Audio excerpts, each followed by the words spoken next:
Hey guys, this is Rob, your online guitar teacher, and today we're going to be answering the question, which is better, using unmusical exercises or using scales and arpeggios to work on your technique?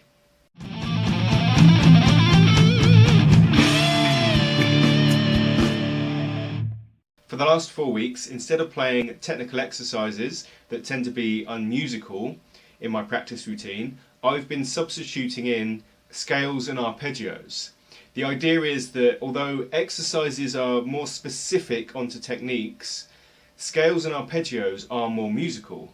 So I can actually learn the scales and arpeggios and learn to use them in a musical context whilst also working on the techniques used to produce them. For more information, see my previous videos. So has this helped? And if so, how has it helped? Well, the first thing I've noticed is that these scales and arpeggios are much more under my fingers, so I can call upon them much more quickly, which helps when soloing.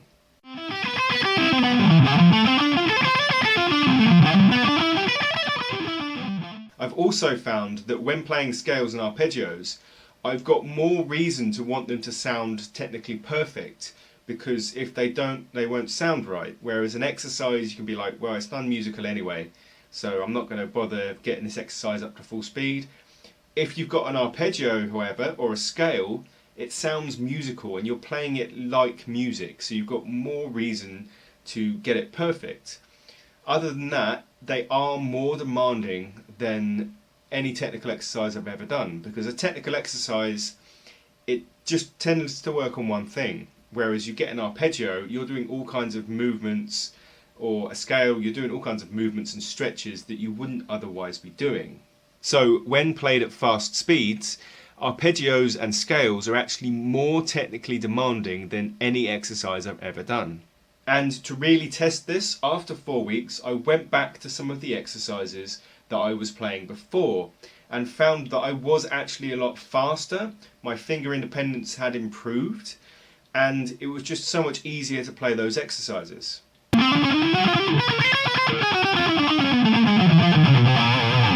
So I didn't just improve my knowledge of the fretboard, this actually boosted my guitar technique. Are there any disadvantages to this method? Well, not really, unless you count actually having to learn the theory of how scales and arpeggios fit on the neck and how they fit together. But is that really a disadvantage?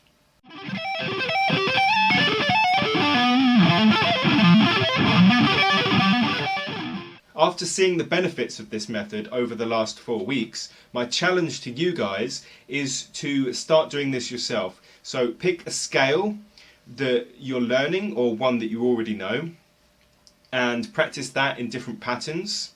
I understand that this might be more difficult than it sounds because you actually have to go out and find the scale diagrams or arpeggio diagrams.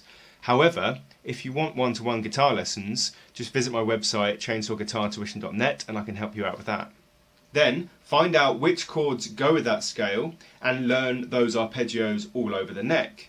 So if you can do that, or you've been doing that and you've followed along with my little experiment, please let me know in the comment section how it went, how you felt you have improved or not improved, and will you be sticking with these exercises as opposed to the non-musical spider type things.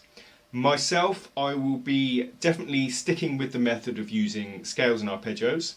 I'm not going to discount exercises entirely though, because they're very good for focusing on very specific techniques.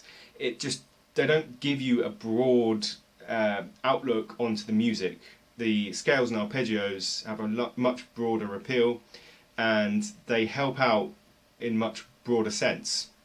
So if you liked this video, don't forget to hit the like button and share it with your friends. You can get in contact through my website chainsawguitartuition.net for information on one-to-one guitar lessons via Skype or webcam. You can also help support us on Patreon, which is linked below, with a small donation each month. And until then, turn up and rock out.